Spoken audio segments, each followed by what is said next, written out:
Okay yes so very warm good morning to everyone. Welcome to JRF Adda. सभी का स्वागत है जेआरएफ अड्डा पे। आ जाइए सभी लोग। चलो क्लास को स्टार्ट करते हैं। तो जो पहली बार जुड़ रहे हैं उन्होंने बायो देख ही लिया होगा। इसके अलावा जल्दी से क्लास को शेयर कर दो, फटाफट अपने ग्रुप में शेयर कर दो। क्लास स्टार्ट हो गई है, बता दो। ये जो है हमारा देखो लाइव फाउंडेशन बैच, दिसंबर के जो एग्ज़ाम अब देने वाले हैं बच्चे, उनको भी प्रिपरेशन स्टार्ट करनी पड़ेगी। इसलिए बोल रहे हैं क्योंकि ज़रूरी नहीं है कि अगर ये वाला एग्ज़ाम थोड़ा सा लेट हुआ तो दिसंबर वाला भी लेट होगा, ऐसा ज़रूरी नहीं है। ये मान के मत चलो, क्योंकि तुम्हें पता ही है कि एनटीए को फिर से स्टार्टिंग से पूरा जो है बना रहे हैं, गठित किया जा रहा है। एनटीए का पूरा प्रॉपर फंक्शनिंग देख रहे हैं। तो यू नेवर नो वो टाइम पे ही सब कुछ करेंगे, क्योंकि उनको भी अपने आप को प्रूफ करना है ना, पूरी कंट्री के सामने that we are actually good agency, trust कर सकते हो अब आप। तो इसके लिए वो हो सकता है संडे को, दिसंबर को ही तुम्हारा जो है एग्जाम कर दें, दिसंबर वाला टाइम पे। सो इसलिए जिनको भी दिसंबर बैच की प्रिपरेशन करनी है, you are welcome to the life foundation batch. 100 students का जो है पूरा बैच बनेगा और ये सारी प्रॉपर्टीज तुम्हारे बैच में मिल जाएगी तुमको। दिसंबर बैच जब तुम ज्वाइन करोगे, 10 years previous year questions with detailed explanation कराएंगे, complete revision with crash course. ये पेपर 1 प्लस पेपर 2 जब आप लोगे तो इसमें क्रैश कोर्स आपको साथ में रहेगा। Test series, interview guidance programme, handbook, दोनों पेपर का, पेपर 1 का भी पेपर 2 का भी इंक्लूडेड है। Quiz, study planner, counselling session in every 14 days बहुत रिक्वायर्ड है। और पर्सनल सपोर्ट तो तुमको ऐसे ही मिलता ही है, तुम बैच में ज्वाइन रहो या ना रहो, पर्सनल सपोर्ट तो तुमको मिल ही जाता है। ठीक है, चलिए। तो ये जो है 1 जुलाई से हम लोग बैच को स्टार्ट कर रहे हैं, दिसंबर बैच को। अगर आपको ज्वाइन करना है इस बैच को तो these are the numbers you can call here. ठीक है, इस नंबर पे कॉल कर पूरे से जो है अच्छे से आप बैच के बारे में क्या है क्या नहीं है सब कुछ इंक्वायरी कर सकते हो। इस नंबर पे बिल्कुल कॉल कर लीजिएगा। पहला क्वेश्चन आपकी स्क्रीन पे है, आंसर करिए। और हम लोग आज थोड़े से कंसेप्ट्स को भी समझेंगे रिन्यूएबल एनर्जी रिसोर्सेस के। ठीक है, चलिए।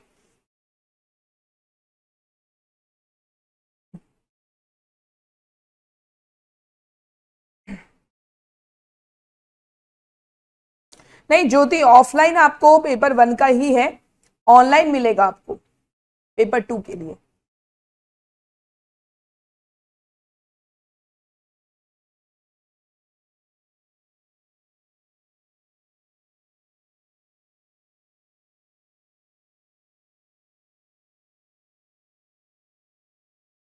देवनाथ, औदरी देवनाथ, आप लोग एक काम करेगा, हेल्पलाइन नंबर पे कॉल कर लीजिए। क्लास खत्म होते ही हेल्पलाइन नंबर पे कॉल कर लीजिए और उनसे पूछ लीजिए क्रैश कोर्स हमें बाय करना है, हाउ टू डू। अगर आपको ऐप में नहीं दिख रहा तो एक बार आप हेल्पलाइन नंबर पे कॉल कर लीजिए। मैम कॉमर्स की क्लास है अंजलि, ये पेपर 1 पीडी की क्लास है। चैनल जरूर कॉमर्स स्पॉटलाइट है, जिसमें आयुषी मैम कॉमर्स भी लेती है, बट यहाँ पे मुझे पेपर 1 दिया गया है पढ़ाने के लिए, specially people development and environment. ठीक है, चलिए। फर्स्ट क्वेश्चन का आंसर जो है अलग अलग आ रहा है, कोई ए कर रहा है कोई सी कर रहा है।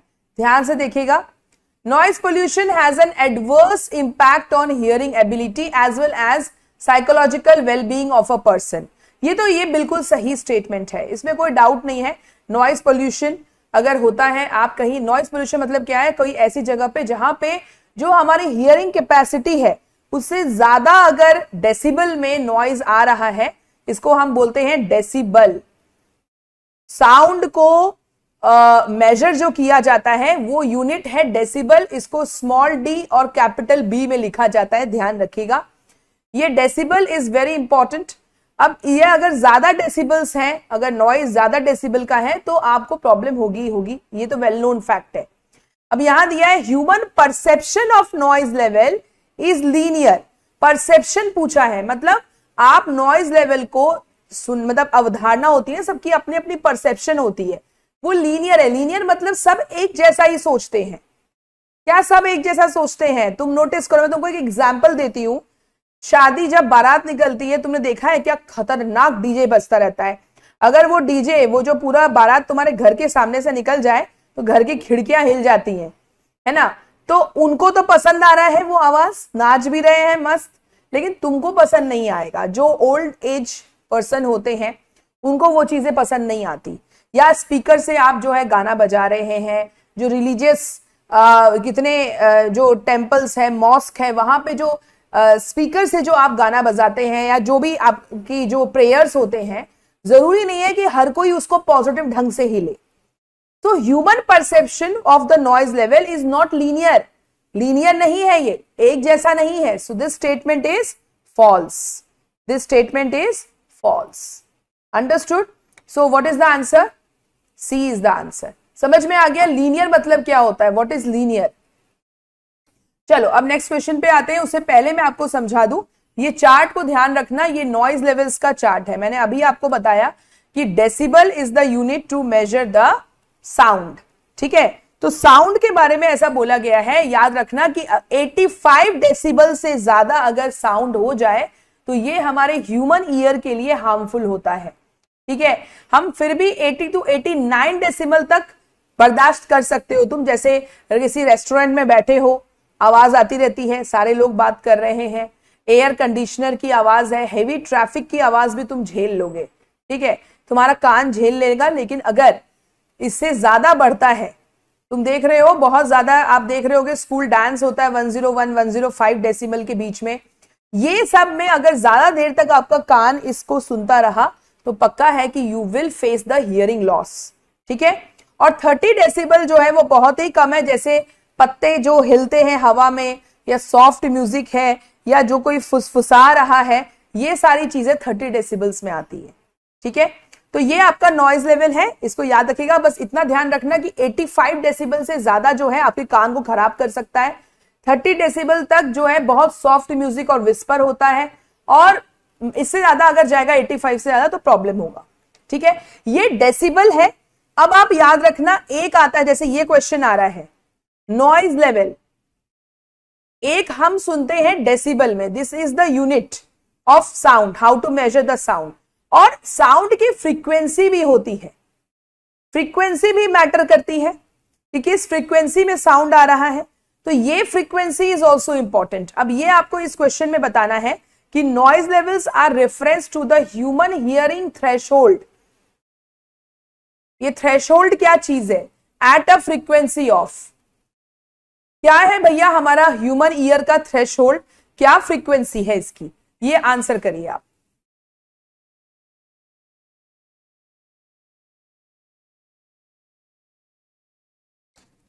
स्क्रीनशॉट लेना है।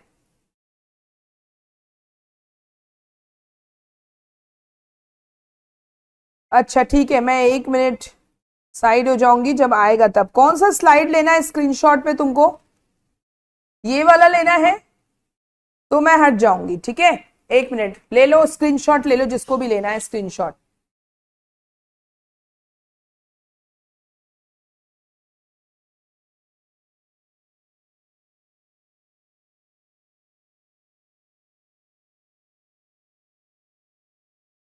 सभी रूल वही तो तुमको जानना है कि थ्रेशोल्ड मतलब क्या होता है, बताऊंगी मैं तुमको, चिंता नहीं करो। ओके, बहुत सारे बच्चे आंसर दे रहे हैं 1 किलो हर्ष, 1 किलो हर्ष का आंसर दे रहे हो, दैट इज करेक्ट। देखो अभी थ्रेशोल्ड क्या होता है पूछा है बच्चे ने, अब आंसर बताते हैं what is threshold. Hearing threshold मतलब ये है कि आपका कान जो है, मतलब ह्यूमन ईयर जो है, अगर थ्रेशोल्ड 1 किलो हर्ट्ज का है, मतलब इसका मतलब ये हुआ कि इससे नीचे, अगर इससे नीचे की फ्रीक्वेंसी की आवाज होगी ना, तो हमारा ह्यूमन ईयर उसको डिटेक्ट नहीं कर पाएगा। जैसे इसके नीचे की जो आवाज होती है ना, वो अक्सर जो एनिमल्स होते हैं वो डिटेक्ट कर लेते हैं, जैसे कि आपके जो डॉग्स होते हैं वो कर लेते हैं, वो सुन सकते हैं इससे नीचे की फ्रीक्वेंसी का भी। और हमारा जो मैक्सिमम थ्रेशोल्ड है, यानी मैक्सिमम आवाज कितना सुन सकता है, वो 20 किलो हर्ट्ज का है फ्रीक्वेंसी, या फिर 20,000 हर्ट्ज में लिखा रहता है, ठीक है। तो 20 किलो हर्ट्ज तक आप मैक्सिमम सुन सकते हैं, इसके ऊपर जो है आपका कान नहीं सुन पाएगा, ठीक है। इतनी फ्रीक्वेंसी की आवाज आप बिल्कुल नहीं सुन सकते।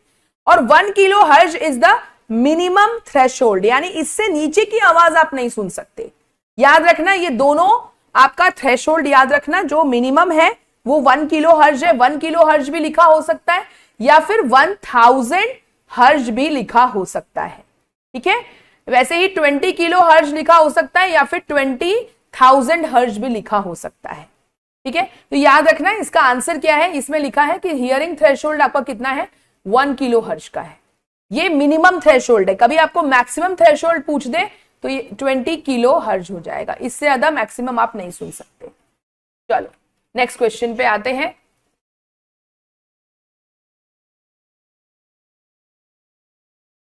सहना नहीं है विजय, सहने वाली बात ही नहीं है, मतलब आपका कान नहीं सुन सकता, खत्म बात है।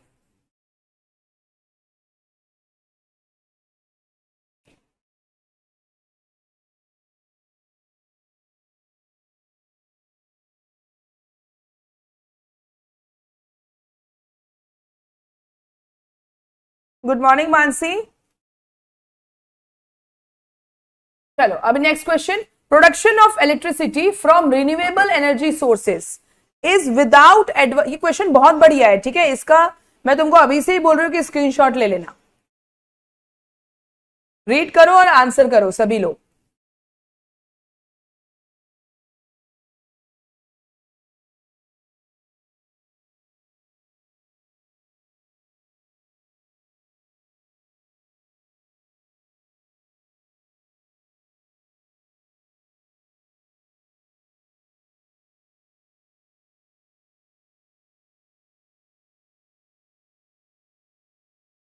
बहुत सारे लोगों को इसका ऑप्शन पता है, यानी कि तुम लोग सॉल्व कर चुके हो, इसका मतलब ये हुआ, नहीं तो नहीं कर पाते।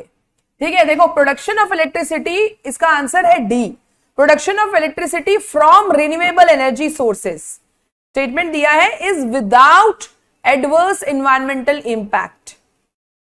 ये स्टेटमेंट आपको ट्रू लगेगा क्योंकि रिन्यूएबल एनर्जी सोर्सेस अगर आप यूज करते हैं, रिन्यूएबल एनर्जी सोर्सेस क्या हुआ, जैसे सोलर एनर्जी है ना, जिसको आप रिन्यू कर सकते हैं बार बार। ठीक है, सोलर एनर्जी है, विंड एनर्जी है, ये सारी चीजें क्या है, हाइड्रो वाली एनर्जी है, पानी से जो करते हैं, ये सारी एनर्जी को आप रिन्यू कर सकते हैं। यहां लिखा है कि आप इन रिन्यूएबल एनर्जी सोर्सेस से अगर आप इलेक्ट्रिसिटी प्रोड्यूस करते हैं तो इन्वायरमेंटल पे कोई भी एडवर्स इंपैक्ट नहीं पड़ता, विदाउट एडवर्स इन्वायरमेंटल इंपैक्ट। ये स्टेटमेंट फॉल्स है। इसका मतलब ये हुआ कि जब आप रिन्यूएबल एनर्जी सोर्सेस से इलेक्ट्रिसिटी प्रोड्यूस करते हैं ना, तो थोड़ा बहुत इन्वायरमेंटल इंपैक्ट पड़ता ही है, इफेक्ट पड़ता ही है। जैसे कि अगर आप सोलर सेल बना रहे हो, है ना, सोलर सेल्स हम जानते हैं, अभी मैं तुमको पढ़ाने वाली हूं यही, जिसको हम पीवी सेल्स या फोटोवोल्टाइक सेल बोलते हैं। पैनल देखा है, सोलर पैनल, उसके ऊपर सोलर सेल्स लगे रहते हैं। अब आपको पता है कि ये फोटोवोल्टाइक सेल्स किससे बने हुए होते हैं, ये सेमीकंडक्टर सिलिकॉन से बने हुए होते हैं। सेमीकंडक्टर हम यूज करते हैं सिलिकॉन, अभी मैं आने वाले स्लाइड्स में समझाने भी वाली हूं, बस मैं एक एग्जांपल दे रही हूं। और सिलिकॉन जो है वो नेचुरली एबंडेंट सोर्सेज है इंडिया में, इंडिया में नहीं sorry, all over the world silicon बहुत प्रचुर मात्रा में जो है पृथ्वी पर उपलब्ध है। लेकिन तुम सिलिकॉन यूज तो कर रहे हो ना, इतना ज्यादा सिलिकॉन यूज करने पे इन्वायरमेंट पे इंपैक्ट नहीं पड़ेगा क्या, पड़ेगा। समझ आ रहा है? तो ऐसा हो ही नहीं सकता कि आप बिल्कुल ही इन्वायरमेंटल पे इंपैक्ट नहीं डाल रहे हो, इसलिए ये स्टेटमेंट फॉल्स हो गया। लेकिन एक बार ही तुम पढ़ोगे तुमको ये ट्रू लगेगा। ठीक है, चलो अब रीजन भी एक स्टेटमेंट ही है, that there is no net emission of carbon dioxide into atmosphere from exploitation of renewable energy sources. सही बात है, रिन्यूएबल एनर्जी सोर्सेज आप यूज करते हैं तो कार्बन डाइऑक्साइड का कोई एमिशन नहीं होता, नो पॉल्यूटेंट्स, कोई पॉल्यूटेंट्स नहीं निकलते, ग्रीन हाउस गैस एमिशन बहुत कम हो जाता है। ठीक है, तो ये स्टेटमेंट बिल्कुल सही है। ओके, चलो हाँ, ओवर यूज करेंगे, वेरी गुड दिशा, ओवर यूज करेंगे तो आपको जो है वो इंपैक्ट तो पड़ेगा ही, उस पे इंपैक्ट तो पड़ेगा ही। चलो नेक्स्ट क्वेश्चन पे आ जाओ। Solar water still is a device to, solar water still क्या होता है?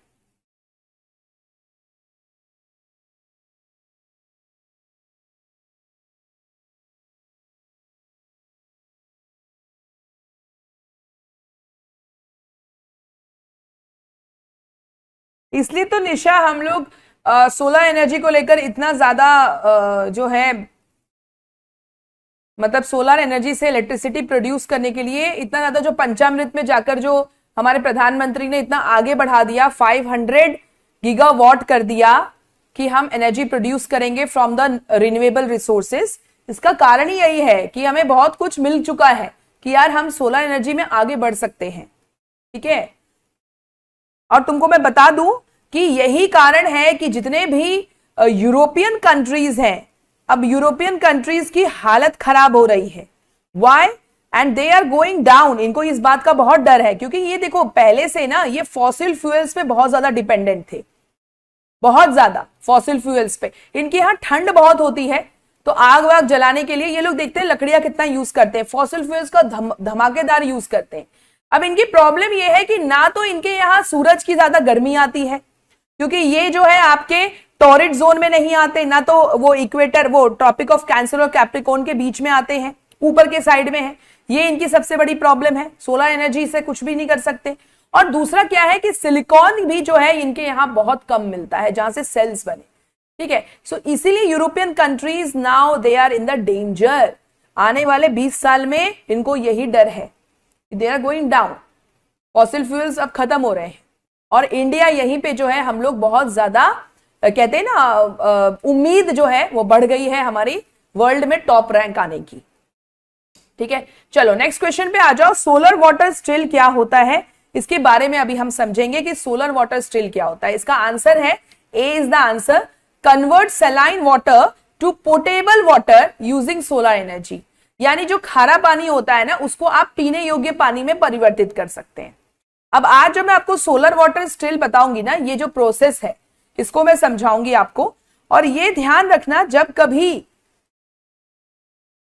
इंसान अगर पानी में फंस जाए यानी कि समुद्र के बीच में फंस जाए, और ऑब्वियस तुमको पता है कि समुद्र का पानी, चाहे तुम चारों तरफ से समुद्र से घिरे हुए हो, पानी ही पानी है, लेकिन एक बूंद पानी भी तुम अगर उसका पीते हो तो तुरंत ही तुम भगवान से मिल जाओगे, तुरंत, मतलब ज्यादा टाइम नहीं लगेगा। क्यों? क्योंकि आप जब खारा पानी पीते हैं ना, सॉल्ट वाटर, और वो भी बहुत ज्यादा हाई है जो आपके समुद्र का पानी है, आपके शरीर में डिहाइड्रेशन चालू हो जाता है। जो आपका किडनी है ना, किडनी, ये इतना ज्यादा सॉल्ट को हटाना और प्योर वाटर देना, इसमें ये फेल हो जाएगा और बहुत ज्यादा आपको डिहाइड्रेशन हो जाएगा। और आपको पता है अगर आप जंगल में भी फंस जाओ या रेतीले इलाके में कहीं ऐसी जगह फंस जाओ जहां पीने का पानी नहीं है, वहां पे एक्चुअली में इंसान वहीं मरता है। The reason is, main reason is dehydration. Dehydration के कारण मर जाता है इंसान। तो यहाँ पे ये जो सोलर वाटर स्टिल है ना, ये खुद भी बनाया जा सकता है, ये ऐसा प्रोसेस है। अब ध्यान से देखो इसमें होता क्या है। एक्चुअली में फैक्ट्रीज में क्या किया जाता है कि आपको एक टैंक बना दिया गया है और यहां पे तुम देख रहे हो कंटामिनेटेड वाटर है। कंटामिनेटेड वाटर बोलो या सलाइन वाटर बोलो, जो बोलो आप, खारा पानी जो है यहां पे भर दिया गया है। अब यहां पे क्या करते हैं, हम ग्लास कवर लगा देते हैं। तुम्हें पता है अगर आप ग्लास कवर लगा दोगे तो ये ग्रीन हाउस इफेक्ट डालेगा। क्या डालेगा? Green house effect. What is green house effect? Green house effect का मतलब ये होता है कि जब सनलाइट आएगा तो जब वापस रिफ्लेक्ट होगा तो यहां पे ट्रैप हो जाएगा, ये ग्लास के कारण वो गर्मी जो है वो ट्रैप हो जाएगी। अब क्या होगा, वो गर्मी जब बढ़ेगी तो ये कंटामिनेटेड वाटर में इवेपोरेशन बहुत ही तेज गति से होगा। ठीक है, और ये जो ग्लास है ना, इसके नीचे अंदर वाले पोर्शन में कंडेंसेशन चालू हो जाएगा। भाप जाके जमेगा वहां पे, भाप जाके ऊपर वाले मतलब नीचे के सरफेस में जाके जमेगा और ये जो फ्रेश वाटर आ रहा है ना, इसको आप कलेक्ट कर लोगे and this will be fresh water tank, जिसको आप पी सकते हो, पीने योग्य पानी बन जाएगा। So this is the way where you can do this. अगर आप कहीं फंस जाओ ऐसे इलाके में तो आप ये काम कर सकते हो। पानी को गर्म करो, ऊपर पत्ते का कवर कर दो, जो भी मिल जाए। जब वो इवेपोरेट होगा, जो भाप जाएगा वो ऊपर कंडेंस हो जाएगा और उस पानी को आप इकट्ठा कर लो एक बॉटल में। ठीक है, सो ये होता है सोलर वाटर स्टिल। ध्यान रखना, convert saline water to portable water using solar energy. चलो अब नेक्स्ट क्वेश्चन पे चलते हैं हम लोग।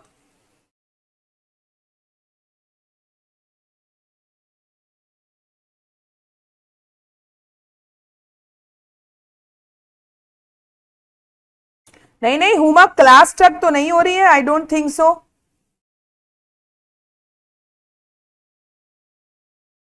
हाँ रसूल बिल्कुल सही बोल रहे हो कि फास्टिंग के बाद आपको सॉफ्ट ड्रिंक बिल्कुल नहीं पीना चाहिए।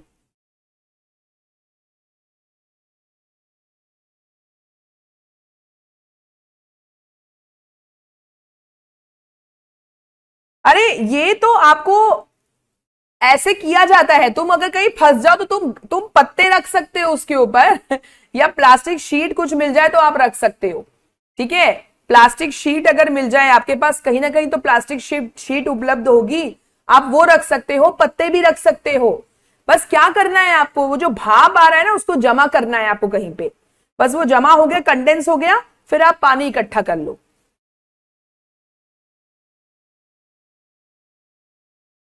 सबीरुल तुम अभी जाकर फंस नहीं रहे बेटा, पढ़ाई कर लो अभी तुम कहीं ऐसे इलाके में नहीं फंस रहे जहां पे तुम्हें पानी ना मिले।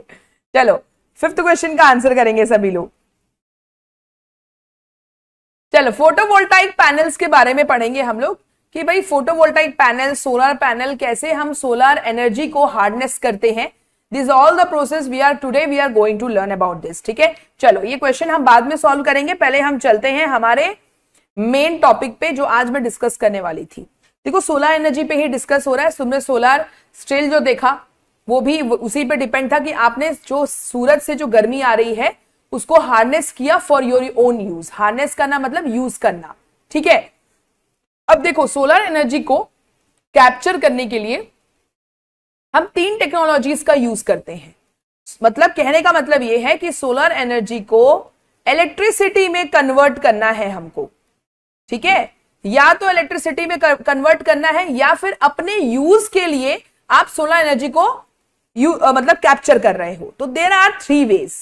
सबसे पहला है फोटोवोल्टाइक, जो अभी हम पढ़ेंगे। फोटोवोल्टाइक में क्या होता है, आप सोलर लाइट को इलेक्ट्रिसिटी में कन्वर्ट करते हो, ठीक है। उसके बाद दूसरा आता है concentrating solar power. Concentrating solar power plant जो होता है वहां पे क्या करते हैं, जो सन की हीट आ रही है ना, सन के लाइट में गर्मी होती है, इंफ्रारेड रेडिएशन हीट के लिए है, उस हीट को हम यूज करेंगे फॉर द इलेक्ट्रिक टर्बाइंस। ये दूसरा तरीका है। और तीसरा तरीका है सोलर हीटिंग एंड कूलिंग, यानी जो आपकी सोलर से जो गर्मी आ रही है, सन से जो गर्मी आ रही है, थर्मल एनर्जी आ रही है, उससे आप पानी गर्म कर सकते हैं, आप खाना बना सकते हैं, आप मतलब अपने डोमेस्टिक यूज के लिए जो है पानी गर्म कर सकते हो। डोमेस्टिक यूज के लिए ही लोग सोलर कुकर रखते हैं कि आप सन की गर्मी से खाना बना लो। तो ये एक तीसरा तरीका है सोलर एनर्जी को यूज करने का, ठीक है।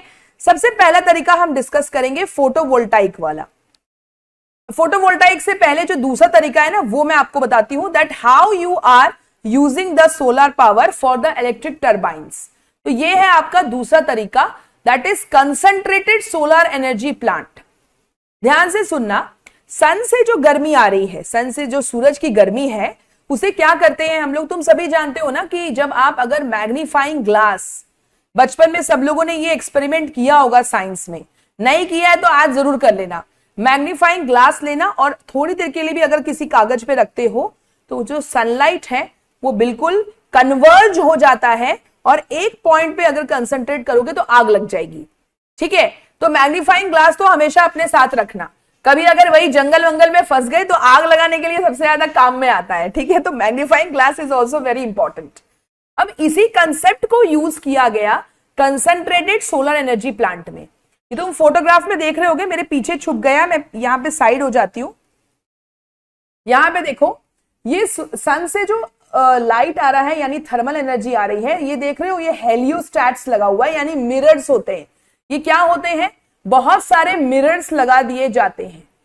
अब ये मिरर से क्या हो रहा है, रिफ्लेक्ट हो रहा है एक डायरेक्शन में। ये रिसीवर है, ये रिसीवर में ये सारा जो है हीट उसको एब्जॉर्ब कर रहा है। अब क्या होगा, ये जो हीट है यहां पे तुम देख रहे हो थर्मल एनर्जी स्टोरेज टैंक है, ठीक है।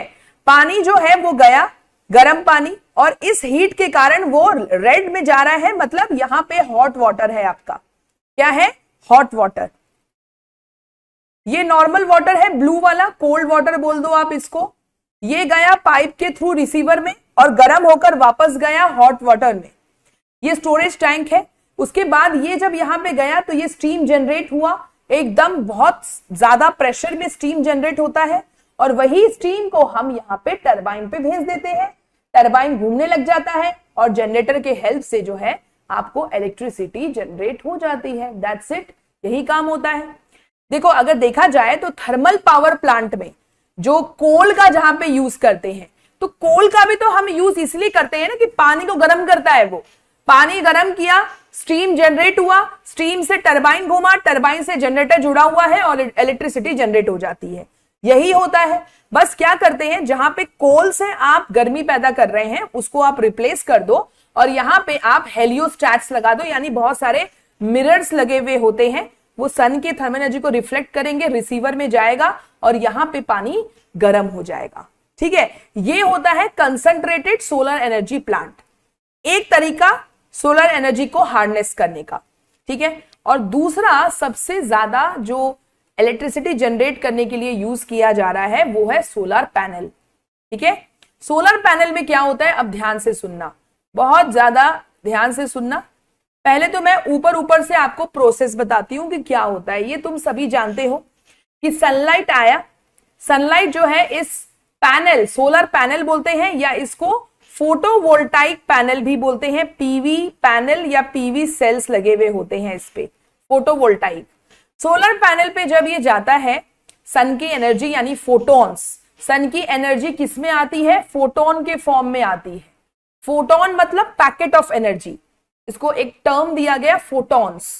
फोटोन मतलब क्या होता है, एक पैकेट, समझे, छोटे छोटे पैकेट्स आ रहे हैं एनर्जी के सन से। ठीक है, उसको फोटॉन्स बोला गया। तो सोलर पैनल क्या करता है, इस फोटोन को डीसी करंट में कन्वर्ट करता है। किस में करता है, डीसी। डीसी यानी direct current. What do you mean by DC, direct current, जो आपकी बैटरी से निकलता है। आप जब रिमोट यूज करते हैं ना, रिमोट कंट्रोल, बैटरी डालते हो, बैटरी से डायरेक्ट करंट निकलता है। ठीक है, और एक होता है एसी। एसी यानी ऑल्टरनेटिंग करंट। ऑल्टरनेटिंग करंट जो है वो आपके अप्लायंसेस, जितने भी घर में अप्लायंसेस चल रहे हैं, जैसे कंप्यूटर चल रहा है, टीवी चल रहा है, फ्रिज चल रहा है, और ये जो वायर्स के थ्रू आता है वो आता है एसी करंट। यही एसी करंट, ये जो ग्रिड देख रहे हो ना तुम, grid, these are the grids. बड़े बड़े ग्रिड्स तुमने देखे होंगे, जब तुम हाईवे से जाते हो तो बड़े बड़े ग्रिड्स तुमको दिखेंगे दूर दूर पे, जो बहुत सारे वायर्स लेकर एक दूसरे से कनेक्टेड रहते हैं। वो क्या कर रहे होते हैं, they are carrying the AC current. AC जो है ऑल्टरनेटिंग करंट को ये कैरी करते हैं एक जगह से दूसरी जगह तक। ठीक है, अब देखो ध्यान से सुनो, हो क्या रहा है, इस सोलर पैनल से डीसी इलेक्ट्रिसिटी जनरेट हुई, डीसी इलेक्ट्रिसिटी जाती है इन्वर्टर पे। ये यहां पे इन्वर्टर लगा रहता है, द टर्म याद रखना, ये क्या होता है, इन्वर्टर। ठीक है, ये इन्वर्टर जो है डीसी को एसी में कन्वर्ट कर देता है, ऑल्टरनेटिंग करंट में। मैम क्यों कन्वर्ट करता है, क्योंकि भाई हमारे घर के जो अप्लायंसेस हैं वो ऐसे ही बनाए गए हैं कि वो ऑल्टरनेटिंग करंट पे ही चलेंगे। ठीक है, तो आपको डीसी करंट को एसी में कन्वर्ट करना पड़ेगा। तो डीसी एसी में कन्वर्ट कैसे होगा, इन्वर्टर के हेल्प से। इन्वर्टर जो है डीसी को एसी में कन्वर्ट करता है और फिर आपके अप्लायंसेस चलते हैं। जितने एनर्जी, जितनी इलेक्ट्रिसिटी की आपको जरूरत है, जितने पावर, एसी पावर की जरूरत है, वो आप घर में यूज कर लेते हैं। और जो सरप्लस पावर होता है, क्या बोलते हैं, सरप्लस, यानी बहुत ज्यादा जो बच जाता है, वो इस ग्रिड में वापस भेज दिया जाता है। ठीक है, इस ग्रिड में वापस भेज दिया जाता है, जिसको जो बड़ी बड़ी इंडस्ट्रीज होती हैं, फैक्ट्रीज होती हैं, वो यूज कर लेती हैं। तो ये तो आप दिन के टाइम में कर लेते हो, दिन के टाइम में तो आपको डायरेक्टली सोलर पैनल से जो है इलेक्ट्रिसिटी मिल रही है। रात के टाइम पे क्या होगा मैडम, तो रात के टाइम पे यही ग्रिड आपको वापस देगा आपकी एनर्जी और आपके घर की जो है अप्लायंसेस चलेंगे, घर में बिजली रहेगी। ये प्रोसेस होता है फोटोवोल्टाइक वाला। ठीक है, अब मैम फोटोवोल्टाइक सेल के अंदर होता क्या चीज है, इसको ध्यान से समझना। पहले तो ये समझो, ये फोटोग्राफ को ध्यान रखना, जब आप सोलर पैनल देखते हो ना, तो सोलर पैनल एक्चुअली छोटे छोटे फोटोवोल्टाइक सेल से बना हुआ होता है, ऐसे चिपड़ी जैसा, ऐसे पतला सा दिखता है, एकदम बहुत पतला होता है। ये सिलिकॉन का बना हुआ होता है। सिलिकॉन में भी दो टाइप के सिलिकॉन होते हैं, क्रिस्टल सिलिकॉन और एमॉर्फस सिलिकॉन। तो जो सस्ते वाले सोलर पैनल होते हैं वो एमोर्फस सिलिकॉन से बने हुए होते हैं, और जो बहुत ज्यादा एफिशिएंट हमको सोलर पैनल बनाना है तो हम क्रिस्टल सिलिकॉन का यूज करते हैं। ये क्वेश्चन पूछा गया है इसलिए बता रही हूं मैं तुमको, और ध्यान रखना इसको। तो ये जो है फोटोवोल्टाइक सेल, जब ये जुड़ जाता है तो एक मॉड्यूल बन जाता है। तुम लोगों ने देखा होगा जरूर, जिन लोगों ने भी पैनल देखा होगा, पैनल बहुत सारे मॉड्यूल से मिलकर बनता है। ये रहा हमारा सोलर पैनल, और इसी पैनल को अगर हम बहुत ज्यादा लगा दें, तुमने देखा होगा कि अभी हमारे यहाँ सोलर पैनल का पूरा फार्म जो है एस्टैब्लिश हो रहा है, तो वहां पे वो क्या कहलाता है, एरे कहलाता है। यानी बहुत सारे पैनल्स को अगर आप जोड़ देते हैं तो वो क्या बन जाता है, array. What it becomes, array. ठीक है, तो ये ध्यान रखना, सोलर सेल मिलकर मॉड्यूल बनता है, मॉड्यूल मिलकर पैनल बनता है, और पैनल मिलकर जो है एरे बनता है। ठीक है, ओके। सेल्फ लव क्या बोल रहे हैं मैम, रेन से खराब नहीं होता? नहीं नहीं, रेन से खराब नहीं होता, पर अगर धूल जम जाए उस पे तो जरूर थोड़ा सा एफिशिएंसी उसकी कम हो जाती है। तो आपको बीच बीच में जाकर सोलर पैनल को साफ करना चाहिए। और कबूतरों की तो मेहरबानी होती ही है, पता ही है तुमको, तो कबूतर अगर मेहरबानी कर दे इस पे तो उसको भी साफ करना पड़ता है, अदरवाइज इसकी एफिशिएंसी कम हो जाएगी। ठीक है, तो अब इसमें होता क्या है मैडम, इसके अंदर में क्या होता है, सिलिकॉन इलेक्ट्रिक डीसी करंट कैसे पैदा कर रहा है, तो ये प्रोसेस होता है, इसको ध्यान से समझना। ठीक है, बहुत ज्यादा कॉम्प्लेक्स नहीं है, बहुत सिंपल है, मैं सिंपल तरीके से समझाऊंगी। तुम लोगों ने बैटरी देखी होगी, सब लोगों ने, बैटरी में एक पॉजिटिव होता है और नेगेटिव होता है, सब जानते हैं। तो ऐसे ही सेल्स में ये इस तरह से जो है पॉजिटिव साइड होता है और नेगेटिव साइड होता है। ठीक है, अब ये क्या होता है, जो सिलिकॉन का बना हुआ होता है ना, silicon is a semiconductor. Okay, अब सिलिकॉन में बीच में, एकदम बीच में जो है ना, पीएन जंक्शन कहलाता है ये, पीएन जंक्शन। पीएन, पी मतलब पॉजिटिव और एन यानी नेगेटिव। तो पॉजिटिव टाइप का सिलिकॉन है और नेगेटिव टाइप का सिलिकॉन है। ये एकदम बीच में बहुत सारे जमा होते हैं, सब साथ में जो है ना एकदम जमे हुए रहते हैं, हम साथ साथ है, खेलते रहते हैं। ठीक है, हम साथ साथ है, फैमिली बिल्कुल जमी हुई रहती है। अब जैसे ही सोलर लाइट पड़ा, सनलाइट पड़ा, यानी बाहरी, मैं कहानी की तरह तुमको समझा रही हूं, तो जब बाहरी लोग जब आते हैं भड़काने के लिए फैमिली में, बाहरी लोग जब ताने मारते हैं तभी तो लड़ाइयां चालू होती हैं, ऐसे थोड़ी लड़ाइयां चालू होती हैं, आपस में बिल्कुल मिलजुल के रह रहे हैं, वो एनपीपीएन जंक्शन बोलेंगे उसको। जैसे ही सनलाइट पड़ता है, ये जो पॉजिटिव यहां पे लगा हुआ है ना, इसकी तरफ एन टाइप का सिलिकॉन भाग जाता है। ठीक है, तो एन टाइप का जो बच्चा होगा वो पॉजिटिव की तरफ भागेगा, और जो पी टाइप का होगा वो नीचे की तरफ भागेगा। तो जंक्शन से सब दूर दूर भागने लग जाते हैं, और यही जो मूवमेंट होता है ना सिलिकॉन का, इसी के कारण आपकी इलेक्ट्रिसिटी पैदा हो जाती है, डीसी करंट जो है वो हो जाता है स्टार्ट। ये जो एनपी टाइप का सिलिकॉन ऊपर नीचे जाता है, यानी कि एन टाइप का सिलिकॉन पॉजिटिव प्लेटिंग की तरफ जाएगा, नेगेटिव हमेशा पॉजिटिव से अट्रैक्ट होता है, और पी टाइप का सिलिकॉन जो है वो यहां पे नेगेटिव के साइड आएगा, पी टाइप का सिलिकॉन यहां नीचे की तरफ आएगा, और एन टाइप का सिलिकॉन ऊपर की तरफ जाएगा। और हमें पता ही है कि electric current means flow of electrons. कोई भी आप जब इलेक्ट्रिसिटी बोलते हो ना कि इसमें जो है इलेक्ट्रिसिटी बह रही है, भैया इलेक्ट्रिसिटी नहीं बह रही होती है, कोई इलेक्ट्रॉन्स मूव कर रहे होते हैं। तो जो इलेक्ट्रॉन्स मूव करते हैं ना, इसी को हम बोलते हैं इलेक्ट्रिसिटी, नाम दे दिया गया। तो यहां पे भी इलेक्ट्रॉन्स फ्लो करने लग जाते हैं और डीसी करंट पैदा हो जाता है, खत्म बात है। तो ये सिंपल सी बात है। ठीक है, अब ध्यान रखना कि ये तो हो रहा है हमारा पूरा फोटोवोल्टाइक सेल के अंदर। अब यहां पे दो टाइप के सोलर सिस्टम है, फोटोवोल्टाइक सेल में ही दो टाइप के सोलर सिस्टम है। एक होता है ऑन ग्रिड सोलर सिस्टम और एक होता है of grid solar system. On grid में क्या होता है, जो आपका सोलर पैनल डीसी करंट पैदा कर रहा था, वो मैंने आपको पहले बताया था, वो इन्वर्टर में जा रहा था डीसी, और इन्वर्टर जो है उसको एसी में कन्वर्ट कर रहा था। तो जितना आपके घर को जरूरत है आपने यूज कर लिया वो, और जो सरप्लस है वो यूटिलिटी ग्रिड में जा रहा था। ठीक है, और जब रात हो जाती है तो ग्रिड से जो है, जो आपने ग्रिड में भेजा है सरप्लस, वो वापस आपके पास आएगा और रात में आपके घर को रोशन करेगा, इलेक्ट्रिसिटी आ जाएगी। ये ऑन ग्रिड होता है, जहां पे ग्रिड जो है आपकी बैटरी की तरह काम कर रहा है। किसकी तरह काम कर रहा है? बैटरी की तरह। ऑफ ग्रिड में क्या होता है? ये ऑफ ग्रिड सोलर सिस्टम वहां पे यूज होता है जहां पे जैसे जैसे ट्राइबल एरियाज हैं, जैसे पहाड़ है ना, पहाड़ों पे जो लोग रहते हैं वहां पे ग्रिड बनाना इतना आसान नहीं होता, ठीक है। या बहुत ही ज्यादा एकदम ही दूर दराज एरिया में आप रह रहे हो, वहां ग्रिड बनाना आसान नहीं है। तो वहां पे क्या करेंगे? वहां पे ग्रिड नहीं होता, वहां पे बैटरी बैंक होता है, ठीक है। तो सेम प्रोसेस होता है, सोलर पैनल से डीसी आया, इन्वर्टर ने उसको एसी में कन्वर्ट किया, और वो चीज जो है जो आपके घर को जरूरत है आप यूज कर रहे हो, और जो सरप्लस है वो आपके बैटरी बैंक में सेव हो जाता है, ठीक है। और जब रात में आपको जरूरत पड़ेगी तो इसी बैटरी बैंक से आप ले लोगे। This is called off grid solar system. ये दोनों के बीच का अंतर ध्यान रखना, बहुत बार क्वेश्चन आ सकता है। और नॉलेज के लिए मैं तो हमेशा बोला है, यूजीसी नेट की तैयारी के समय सिर्फ एग्जाम के लिए मत पढ़ो, it's for your own knowledge, ठीक है। तो ऑन ग्रिड और ऑफ ग्रिड मैंने आपको समझा दिया। चलो अब क्वेश्चन की तरफ बढ़ते हैं। अब हमारा ये वाला क्वेश्चन था, इसको तुम लोगों ने आंसर क्या किया था मुझे पता ही नहीं है।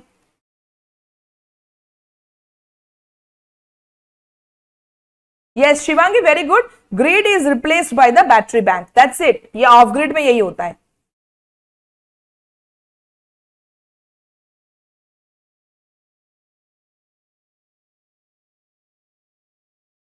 ठीक है, तो यहां पे क्वेश्चन क्या है देखो, increasingly photovoltaic panels are being used to supplement electrical energy from the power grid. सही बात है, पावर ग्रिड से जो ग्रिड था उसमें इलेक्ट्रिकल एनर्जी जो आती है उसको सप्लीमेंट करने के लिए हम फोटोवोल्टाइक पैनल का यूज कर रहे हैं, है ना। सोलर एनर्जी का यूज क्यों किया जाता है? ताकि जो इलेक्ट्रिसिटी का जो कंजम्पशन हो रहा है हमारे देश में उसको सप्लीमेंट कर सके ये सोलर एनर्जी। बिल्कुल सही स्टेटमेंट है। अब सेकेंड स्टेटमेंट देखो, one issue with the grid connected photovoltaic is that photovoltaic cells produce alternating current whereas power grid use direct current।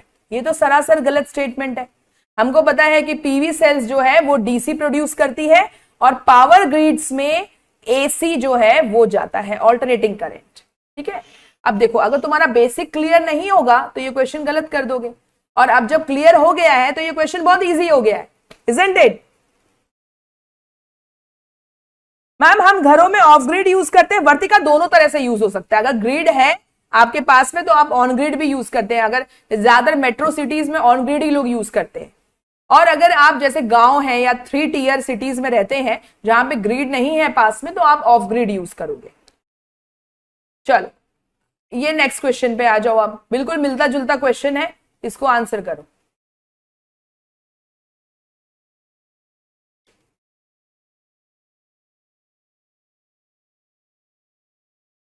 चलो सभी को क्लियर हो गया ना ये कंसेप्ट अच्छे से? किसी को कोई डाउट?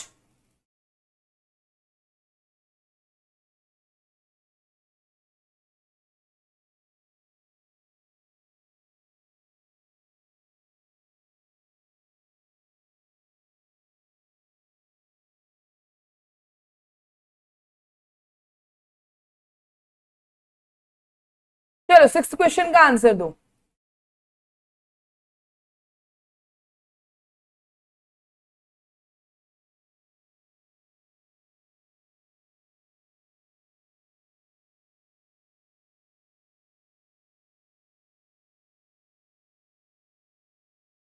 मतलब एक बात बताओ मुझे, इतना कुछ पढ़ा दिया मैंने, इतना अच्छे से पढ़ा दिया। शालू, वेरी गुड शालू। और एक मुझे और दिखा था मंजू, बाकी सब लोग ए आंसर कर रहे हो। मतलब अभी मैंने आपको समझाया, ये फर्स्ट स्टेटमेंट तो बिल्कुल वही का सेम टू सेम यूज कर दिया उन्होंने।